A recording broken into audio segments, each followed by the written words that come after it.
جب کہتے تھے کہ جی مجھے کسی چیز کی ضرورت نہیں، تو پھر یہ گھڑیاں اور یہ سارے ہیرے جواہرات ان کو بیچنے کی کیا ضرورت پڑ گئی تھی؟ فیک کہہ رہے ہیں وہ عائلہ ملک والی کو. اب آپ نہیں، میرا کہنا نہیں ہے، یہ پبلک کہتی ہے کمنٹ سیکشن میں. نہیں، جب خان صاحب خود مان گئے ہیں، جب شیریں مزاری خود ٹویٹ میں مان گئی ہے، جب فواد چودھری خود مان گیا ہے، تو آپ پھر کیا ڈنڈورا پیٹ رہے ہیں آپ اپنے؟ اتنا خان صاحب نے ٹرک کی بتی کے پیچھے ساروں کو لگا دیا ہے کہ وہ ان کا اپنا دماغ میں سوچنے سمجھنے کی صلاحیت ہی ختم ہو گئی ہے. ان کی بیگم کسی پہ کانٹا لگا دیتی ہے تو وہ مائنس ہو جاتا ہے، اور وہ اگر ٹک لگا دیتی ہے اور وہ مرید بن جاتا ہے تو وہ پھر پارٹی میں اس کی واہ واہ ہو جاتی ہے. اب بیچارے جہانگیر ترین کے ساتھ کیا ہوا تھا؟ وہ میری بیگم کو خواب آیا ہے کہ تم اب وہاں پہ مت آؤ، وہ بھی فارغ ہو گیا. علیم خان کی بھی اسی طرح چھٹی ہو گئی، میری بھی چھٹی کرا دی. السلام علیکم ناظرین، ماجد علی حیدری آپ کی خدمت میں حاضر ہے. جی ہاں ناظرین اکرام، میرے ساتھ اس وقت موجود ہیں عظمیٰ کاردار صاحبہ. اللہ تعالیٰ نے ان کو بڑی عزتوں سے نوازا ہے، بہت بڑا ان کا نام ہے، کسی بھی تعارف کی محتاج نہیں. حال ہی میں انہوں نے پاکستان تحریک انصاف، مقبول ترین پاکستان کی پولیٹیکل پارٹی ہے، اس کو چھوڑ کر مسلم لیگ نون میں شمولیت کر لی. تو کیا وجوہات بنی؟ آئیے ناظرین ان سے بات کرتے ہیں، اور بہت سے ڈاؤٹس ہیں آج کے اس پروگرام میں کلیئر کرنے کی بھی کوشش کریں گے. السلام علیکم. جی وعلیکم السلام. ہمارا ایکچولی جو اپیل ہے وہ سپریم کورٹ میں اس وقت لگی ہوئی ہے، 2 ہیئرنگز اس کی ہو گئی ہیں. تو ابھی تک ہم منحرف پی ٹی آئی ہی کہلائیں گے. ابھی ہم نے جب تک کہ ہمارا کوئی فیصلہ نہیں آتا، کیونکہ ہم نے الیکشن کمیشن نے جو ہمیں ڈی سیٹ کیا تھا ہم نے چیلنج کیا ہوا ہے. According to the constitution we had the right to appeal. تو وہ اس کے جب تک فائنل ڈیسیجن نہیں آتی، تو جب آپ ہائر کورٹ میں اپیل کرتے ہیں تو لوور کورٹ کا فیصلہ سسپینڈ ہو جاتا ہے. تو وہ جب آئے گی ڈیسیجن، اس کے بعد ہم دیکھیں گے کہ آگے ہمارا کیا لائے عمل ہوگا. میم آپ کی شخصیت کو لے کر ایک ڈاؤٹ ہے سوشل میڈیا پہ، بہت سے ناظرین کا یہ بھی کہنا ہے کہ یہ سوال پوچھیے گا میم سے کہ انہوں نے پی ٹی آئی کو خود چھوڑا ہے یا ان کو نکالا گیا ہے؟ بہت اچھا سوال ہے. دیکھیں، پارٹی جو ہے نا اپنی ماں جائی کی طرح ہوتی ہے، اور ہم نے تو خون پسینہ دیا تھا پارٹی کو. ہم کیوں چھوڑ کے جاتے پارٹی؟ ہمیں تو ایک خاص طور پہ اگر میں اپنی بات کروں تو ایک گھمگیر سازش کی گئی تھی. ہر پارٹی میں ہوتی ہے کوئی نہ کوئی لیگ پولنگ، لیکن تو اتنی گھمگیر سازش تھی جس کی وجہ سے افسوس سے کہنا پڑتا ہے کہ جو ہمارے لیڈر تھے انہوں نے انسٹیڈ کہ وہ اپنے ایک نظریاتی کارکن کو انصاف دیں، اس کو بلائیں، اس سے پوچھیں کہ بھی بتاؤ بی بی یہ کیا ہوا تھا، انہوں نے منہ پرے کر لیا. ان کو بالکل ہم نہ اس کی کوئی آہو بقا سنائی دی، نہ ہی انہوں نے کسی اور کی بات مانی، کیونکہ وہ غالباً اپنی جو ان کی زوجہ ہیں وہ شاید ٹوٹلی ان کے کنٹرول میں ہیں. ان کو بیگم صاحب جناب اس کے علاوہ ان کو نہ کچھ نظر آتا ہے، نہ دکھائی دیتا ہے، نہ سجائی دیتا ہے. تو کارکن تو خیر بہت دور کی بات ہے، وہ انہوں نے اپنے گھر کے اپنے حالات نہیں ان سے سنبھالے گئے. تو اس لیے اب ہم کس سے جا کے گلہ کر سکتے ہیں؟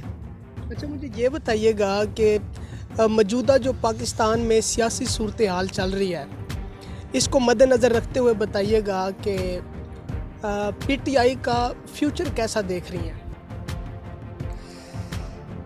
پی ٹی آئی دیکھیں ایک پولیٹیکل حقیقت ہے، اور جس طرح باقی پارٹیز ہیں پاکستان میں، اس میں مسلم لیگ نون شامل ہے، پیپلز پارٹی ہے، JUIF ہے.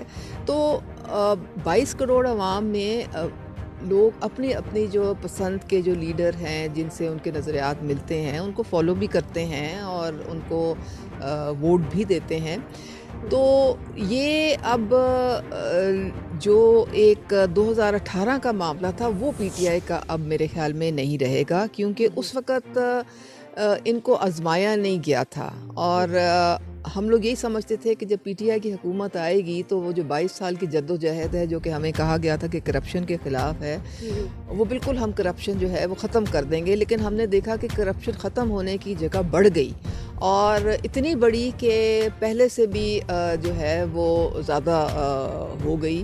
اور جب خان صاحب کو بتایا گیا کہ جی آپ خاص طور پہ پنجاب میں آپ ذرا کوئی نظر دوڑائیں، سی ایم پنجاب کا جو آفس ہے وہ خود کرپشن کا گڑھ بنا ہوا ہے اور اس کے تانے بانے آپ کے گھر کے ساتھ آ کے ملتے ہیں، تو ہمارے جو موجودہ چیف آف آرمی اسٹاف ہیں وہ اس وقت ڈی جی آئی ایس آئے تھے، وہ خود فائلیں لے کے گئے تھے، کرپشن کا ثبوت لے کے گئے تھے، اور ان کو منع بھی کیا گیا تھا کہ یہ آپ کے خلاف ہی نہ استعمال ہو جائے۔ تو انہوں نے کہا تھا جی میں نے بھی اللہ تعالیٰ کو جا کے جواب دینا ہے، تو خان صاحب نے وہ ساری فائلیں دیکھیں اور انسٹیڈ کہ وہ کرپشن کے خلاف کوئی ایکشن لیتے ہیں، انہوں نے D G I S I کو اپنے عہدے سے فارغ کر دیا۔ تو یہ ساری باتیں جو ہیں یہ اب کھل کے سامنے آ گئی ہیں کہ کس طرح سے 2018 میں میدان صاف کیا گیا تھا، اور باقی بڑی جو پارٹیز کے لیڈران ہیں ان کو یا تو نااہل کر دیا گیا تھا، یا ان کو ملک بدر کر دیا گیا تھا، یا ان کو خلاف کیسز اور ریفرنسز جو تھے وہ سٹارٹ کر دیے گئے تھے، جن کی وجہ سے وہ الیکشن میں حصہ ہی نہیں لے سکے تھے۔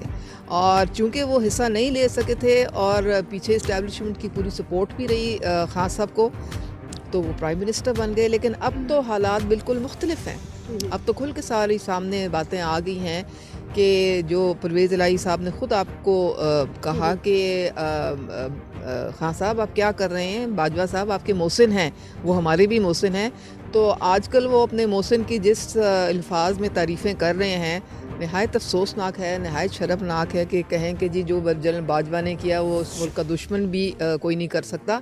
تو جس نے احسان کیا خان صاحب کے ساتھ، انہوں نے اسی کے ساتھ احسان فراموشی کی اور اسی پہ الزامات کی بچھاڑ کی۔ تو جب اس طرح کے آپ اداروں کو ٹارگٹ دیکھیں، جب ہم خان صاحب کے ساتھ تھے تو خان صاحب ہمیں یہ نہیں سکھاتے تھے کہ آپ نے ہر ادارے کو اٹیک کرنا ہے، اس کو ٹارگٹ کرنا ہے، لیکن اب تو کوئی ہم دیکھتے ہیں کہ کوئی ادارہ جو ہے وہ نہیں بچ سک رہا، ہر ایک کو وہ الزام دیتے ہیں، نشانہ بناتے ہیں۔ جس طرح اب الیکشن کمیشن کو آپ دیکھ لیں، جوڈیشری کو دیکھ لیں، فوج کو دیکھ لیں، کسی کو نہیں۔ ظاہری طور پہ آپ نے عمران خان صاحب کو کیسا پایا؟ دیکھیں شروع میں جب میں ان سے ملی تھی تو مجھے امپریشن آئی کہ کھرا بندہ ہے، اس کی اپنی لائف سادہ ہے اور اس کو لالچ نہیں ہے کسی چیز کا، اور یہ اس کا وہ ہمیشہ مطلب خود ہی اپنے آپ کو کہتے تھے جی میرا جینا مرنا پاکستان میں، تو ہم نے سب چیزوں پہ یقین کر لیا۔ لیکن اب جو ساری باتیں سامنے کھل کے آ رہی ہیں کہ وہ جب کہتے تھے کہ جی مجھے کسی چیز کی ضرورت نہیں، تو پھر یہ گھڑیاں اور یہ سارے ہیرے جواہرات ان کو بیچنے کی کیا ضرورت پڑ گئی تھی؟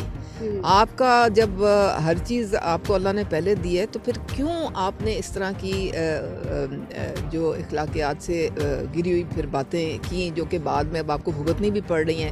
کیوں پھر یہ 8 سال کے بعد جو آپ کا یہ جو فارن فنڈنگ کا کیس تھا، جو ہم نے خود بڑا ڈیفینڈ کیا کہ یہ بالکل غلط ہے، یہ ہے وہ ہے، لیکن 8 سال کے بعد وہ سارے ثبوت جب آ گئے اور فیصلہ ان کے خلاف آ گیا، تو پھر ہماری آنکھیں کھلیں۔ اور فوزیہ قصوری تو کہتی ہیں کہ ہم لوگ جب باہر جاتے تھے ہم لاکھوں ڈالر جمع کرتے تھے، اور وہ لوٹن کا کرکٹ کا میچ چیریٹی کے نام پہ، اور پھر جب ہم پوچھتے تھے کہ جی وہ پیسہ کدھر گیا، کہاں استعمال ہوا، تو آگے سے ہمیں کوئی جواب ہی نہیں ملتا تھا۔ تو وہ تو پتہ لگ گیا، کیونکہ اب تو وہ ایویڈنس ہے، آپ کس طرح سے ثبوت جو ہیں ان سے کیسے آپ اپنے آپ کو رد کریں گے؟ تو افسوس ہوتا ہے کہ کال اور فیل میں بہت زمین آسمان کا فرق ہے۔ پہلے تو ہم سمجھتے تھے کہ جو یہ ان کے منہ زبان سے بات نکلتی ہے وہ پتھر کی لکیر ہم سمجھتے تھے، ہم کہتے تھے کہ یہ بالکل سچ اور حق کی بات کر رہے ہیں، کوئی غلط بیانی نہیں کر رہے ہیں۔ والے معاملے کو دیکھ کر آپ کو کیا لگتا ہے کہ پی ٹی آئی کی قیادت میں کرپٹ لوگ ہیں؟ کس کو دیکھ کے؟ یہ گھڑی بیچنے والے معاملے کو دیکھ کر کیا لگتا ہے کہ پی ٹی آئی کی قیادت میں کرپٹ لوگ ہیں؟ پی ٹی آئی، اب آپ نے مرشد کی ساری آڈیو لیکس تو سن ہی لی ہیں، آڈیو لیکس جو ہیں وہ بھی خان صاحب نے خود کہا ہے کہ جی یہ پی ٹی آئی کے جو کارکنان ہیں وہ کہہ رہے ہیں کہ فیک ہے یہ۔